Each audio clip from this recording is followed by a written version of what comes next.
Yeah, 13th annual Laz Golf Tournament here. They give a lot of money away to charity. They'll be doing that in a little bit here. But Ben Darnell back from Vegas. Just got back. Just in time to see the Mets take out the Phillies on a Lindor Grand Slam. Oh, my grimace. Oh, my grimace. I'm not going to do oh, my God. Oh, I'm going to do oh, my grimace. I love it. So it's a little bit too over the top, though. Every time get used to they it, do brother. something, they Get do the used to it. OMG. But I'm talking about the networks. Oh, yeah. No. I'm talking about the networks. Bring it on, Kurt. My God. Oh, my God. Now, I think we've transformed my wife into a Mets fan now. I mean, since the Red Sox aren't playing anymore this season, she's got nobody to root for. So she loves Lindor. She feels bad for Alonso because of the way that he's kind of been mistreated, and he's had a great postseason. But Lindor with the Grand Slam, dropping the bat, running around the bases, showing everybody what a veteran player and classy player does. Because like Ben said this earlier, they're not done. Right. They're on to the NLCS. This is just a division series. You took out the number 2 seed in the National League, which was impressive. They had to sit there while you were playing in the first round versus the Brewers, and Lindor with a huge home run in that series as well, and Alonso with the bigger home run. But it just shows you the veterans for the Mets are stepping up. And another thing, this is why my wife said last night, got rid of Scherzer, got rid of Verlander. And you're doing it with a different core of veteran guys that weren't selfish and stayed and didn't want out of Dodge, and now they're going on to the NLCS. And so first time ever, though, they celebrated a playoff win on Citi Field. Crowd deserved that. The fans deserve that. I'm so happy for my friends that are Mets fans because that was impressive. Well, I think there's a vibe going on right now in that locker room that hasn't been there in a long time, especially since Francisco Lindor has been there. And obviously winning cures all ills. Well, I give credit to Carlos Mendoza. Wrote that down. I'm glad you finally brought him up. Carlos Mendoza changed the vibe from Showalter and everybody else that was in there, and he came in there. It's about accountability. It's about holding these guys accountable. Marte, Manaea, some of these guys, they came in as veterans, and they've been a great presence. And I think that's the key here is that these veterans, some of them have never won a championship, and they want to get to a championship. And I think that you play hard knowing you're playing against the best. They had the Brewers first, then they got the Phillies. If they have to go through the Padres or Dodgers, that's the next step. But very impressive against the Phillies, man. And the pitching staff, so dominant. Yeah. So dominant. Yet yesterday was just another example of, giving up a run early, holding on until your offense got going later in the third at bat or so, and they got it done. So many guys jump out at me when I just think about this team. Obviously, I start with those two that you already mentioned, Francisco Lindor and Peter Alonso, but just everyone contributes in their own kind of way. Everyone, I think Mendoza keeps them up, doesn't let them get down on themselves.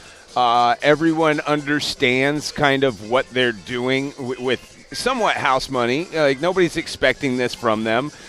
I just think the world of what's going on in that locker room, and it's kind of a steamroller that can't be stopped right now.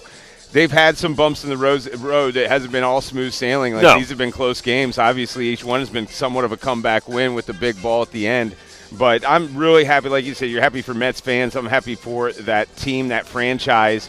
And they're not done yet. I really think that they match up with anybody, especially, you said this before the playoffs started, that bullpen is the best now in the playoffs. No, absolutely. And Edwin Diaz, for him to have some rocky outings, and right in the ship. He understands. He's not out there pouting. He's not out there saying, I'm got paid, I don't care. Everyone is kind of contributing for everyone else. That's what I feel about this team. Even Lindor with that home run. We were talking about the difference between a Tatis Jr. home run and a Lindor home run on the celebration, and one's business and one's pleasure. And it just feels like everyone on the Mets is focused on the group, on the team, on winning. Right. And the more they win together, the more they all individually are successful. And I agree. And listen, yesterday the Padres could have clinched their series against the bullpen deal that Brazier started. And the Dodgers outplay them, outpitch them, and send it to a Game 5 Friday night. you do not want to go back to Dodger Stadium. There's so much angst going on right now, and you've kind of woken up the Dodger crowd. They hate Machado, the throwing the ball in the dugout thing. They can't stand Tatis. Threw a ball at Profar. I mean, there's all kinds of stuff going on that's kind of secondary to the series. But listen, Dodgers are a good team, and their problem is going to come in their starting rotation. They're trying to piece together a starting rotation. Mets have an excellent starting rotation. Manaea threw a gem. Quintana threw a gem last night. 2 hits through 5, 6 Ks. He was dotting all around the strike zone. He was throwing stuff down in the dirt that the Phillies were chasing. The top of their order, other than Harper and Castellanos, could not get a hit. I think Schwarber had 3 strikeouts, and Trey Turner didn't hit well. But give them a lot of credit. The Mets have held it together. One of the hottest teams in baseball in the last 100 games of the season, 9 games better than the Phillies. Think about that. In the last 100 games of the season, that's how slow the Mets started this season. Then they get it going, and now they've been on fire as a family with the grimace thing, with the oh my God thing. But at the end of the day, you still got to play baseball. And they've been playing some excellent baseball. And like I said, I like their bullpen. I don't love Diaz. Diaz has some rough spots and rough patches. But putting Peterson out there, 2 in the third, gave up 2 hits, no runs, had 1 strikeout. But that guy's also a stabilizing force out there from the rotation into the bullpen. Not an easy transition. That's what I was going to say. A guy who doesn't care, like, all right, no, that's what you need. Like, remember when they said to Nestor Cortez, "Hey, do you want to go?" No, I don't want to go to the bullpen. Thinking exactly that's a difference in attitude and opinions.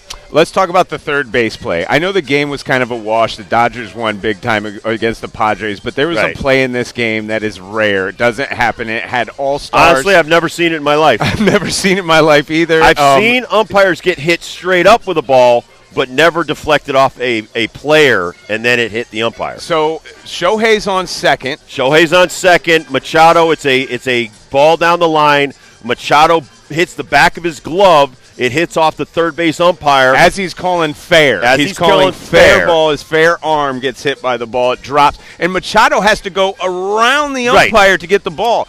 At that time, Shohei's rounding third. And I say rounding. Head down, not looking at the third base coach. The third base coach is telling him stop. Stop. He runs right through it. Doesn't even look at it. And honestly, if this ball doesn't get picked by Higashioka, the home run stroker, if he doesn't put the tag on properly, we're talking about what a great play Shohei just made. Absolutely. Instead of blowing his third base coach off in the stop sign. Well, listen, Higashioka, former Yankee, has been phenomenal. Michael King was part of the deal to get Soto to the Yankees. He's been fantastic. Some of the moves that the Padres made has put them where they are right now, and that guy being a great defensive catcher has added with the bat. He did a great job on that play, but they still get beat 8-0. Kind of embarrassing in front of your home crowd if that's your last game of the season after everything they've been through this year. Now they've got to go back for a Game 5 on Friday. Let's talk some Yankees real quick. AL tonight, baby. Yankees, KC, that's the late one. Cleveland, Detroit, that's the early one. Yankees trying to close it out tonight in Kansas City. Well, listen, they've put themselves in a position to take this series. The Royals have not hit well. I think Bobby Witt Jr. just got his first hit of the postseason. Did you see him after the game just staring at the field as everyone walks off? Like, he's so frustrated for a younger guy. And even, Judge isn't hitting because they're pitching around him. Shohei's not hitting. Shohei's not hitting, but when you're going to get beat, you're going to get beat by someone else. That's why Giancarlo Stanton is so important. That's why the rest of the Yankees lineup is so important. So when you're looking at these guys and what they did last night, they've got the hits from the protection of Aaron Judge and Juan Soto. The guys that are around them have to hit. And last night you got 3 hits out of Stanton. He stole a base. They win, and they take the lead in the series 2-1. Tigers, they've got the lead in their series 2-1. Let's go back to the Yankees, though. Here's the thing about the Yankees. Their bullpen has been saving their bacon all season long. Again, last night, same thing. Canely comes in. That guy, they brought him back because a lot of teams, normally would have held on to him he was able to come back to them. Weaver has been their shining star, Luke young guy. Luke Weaver. He had 5 outs to end that game and get his second save. But listen, Clay Holmes knows his role now. His role is to be like Aroldis Chapman on the Cubs. If there's a rally in the 5th or 6th or 7th inning, that's where I'm going to close the game out. He's unselfishly said, in his mind, I'm not going to take away from this Weaver kid or anybody else. I'm going to do what I have to do to help us win a championship. And so he hasn't made a peep. Pitched 4 outs yesterday, hands it over to Canely. Canely gets the win when they get the lead, and then Weaver shuts it down. And I look at Kansas City, a lot of this is on them. They were a small ball team coming in. They got to continue to try to manufacture runs. Yeah. Because, listen, Yankees are the number 1 seed. Yankees are supposed to be one of the best teams in baseball. They've spent a lot of money on this team. Nobody expected the Royals to get this far. They've got to win tonight to keep it alive. And they're going up against Garrett Cole, a guy that you definitely want on the hill trying to close out a series on the road. It will be tough for Kansas City to get This at is why him. you got Cole. Exactly. The reason you got Rodon and Cole is to win big games like this. So this is one of the first really big challenges for Cole is to close this out and send these guys to the ALCS. Cleveland, Detroit, that one will start a little bit earlier. By the way, Yankees, Kansas City, right on these airwaves. It will be a 7:25 pregame for that AL matchup. But the other side, Cleveland, Detroit, starting at 6:08 with the first pitch tonight. Detroit, I feel like, is playing with house money a little bit, but you don't want to just hang around if you're a lower seed. You want to close these guys out.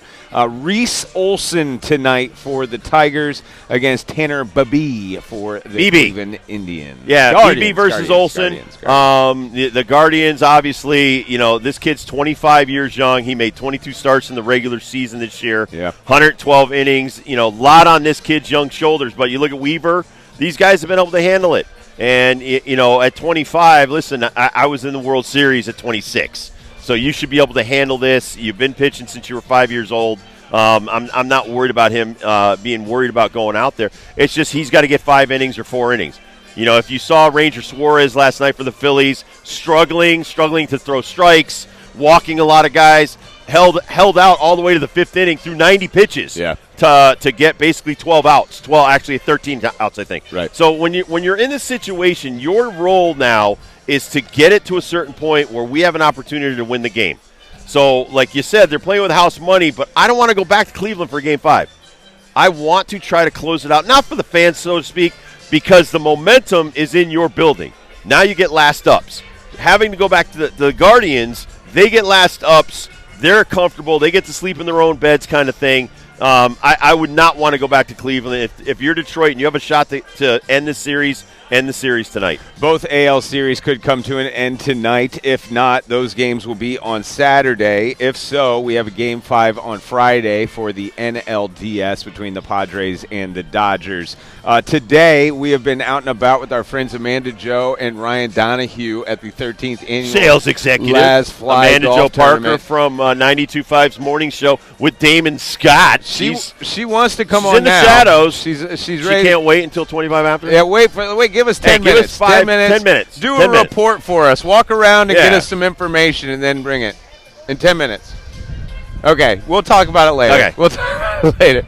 But we're here supporting the Special Olympics is one of their major charities that Right. they do here at But Laz. Jordan Porco Foundation is here. There's a lot of other things that are going on around here as well for charity and stuff. They give tens of thousands of dollars that they raise through their charitable foundation. Last Parking, Al Lazowski is one of the most charitable people I've ever met. Yep. And so this is their big event for their company. The company-wide, everything's about family with Laz Parking, and that's why we've become part of their family. We did the plane pull a couple of weeks ago. Trophies up and for everyone to Avello see. trophy. Yeah. We'll take a picture with that later and stuff. We But got just, to, yeah. Listen, it's about, like we said that the day that we did the plane thing.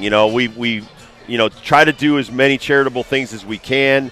You and I try to put ourselves out there, but this company, is always putting themselves out there in the community. They started as a small company like 40 years ago, now national out there, and they do so many different things for the community. It's amazing. This is an amazing event. Gets bigger every year, and we're just happy to be a part of it. You know, Special Olympics, as I said, one of their main benefactors from this. This is one thing that we always do with them. They're always so gracious around the holidays. We always do the gift giving and the toy drive over there at Laz, and just the staff alone, like individual staff, spends all of their own money just putting toys in that chest. It's unreal. And like you're saying, that the family that they have in their business, we're seeing some of the same people every single year out here at this golf course. There's not a lot of turnover with the employees at Laz Parking. But and that shows you that management treats you well.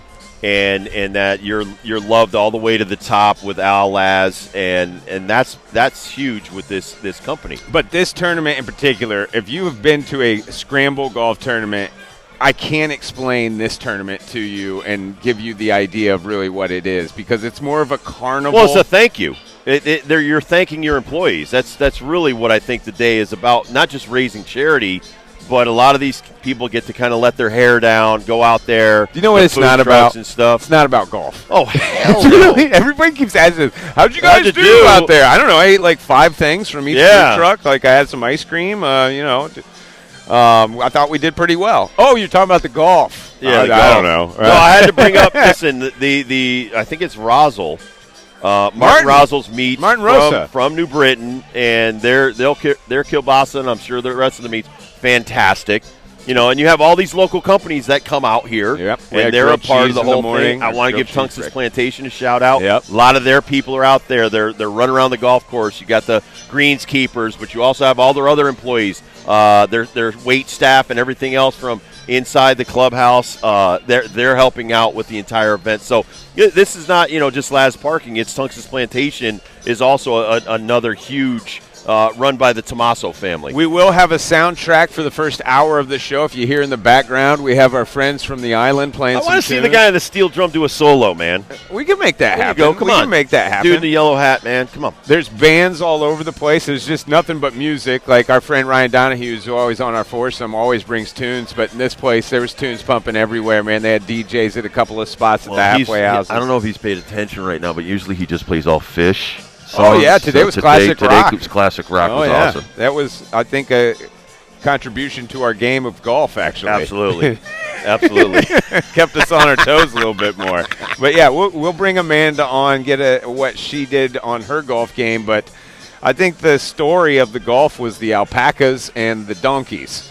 Yep. Well, not just that. There were baby goats. The family that does the Harford Yard goats and all the goats that you see at the games. The owners like of Fancy Pants. Yes, the owners of Fancy Pants. I couldn't remember his name. So Fancy Pants was here. Is that why you didn't bring up Fancy Pants? Yeah, I couldn't remember. You didn't want to say the goat? You know what's crazy? Good for you, man. Listen, when you get old, you forget things. I kept thinking the goat's name was Jonathan. No, that's the Husky. That's the Husky mascot. Okay, so Fancy Pants. Fancy Pants isn't here. No. But Star the donkey. His sisters, the and alpacas. one brother. No, those are the goats. Okay. There's 4 goats that were here.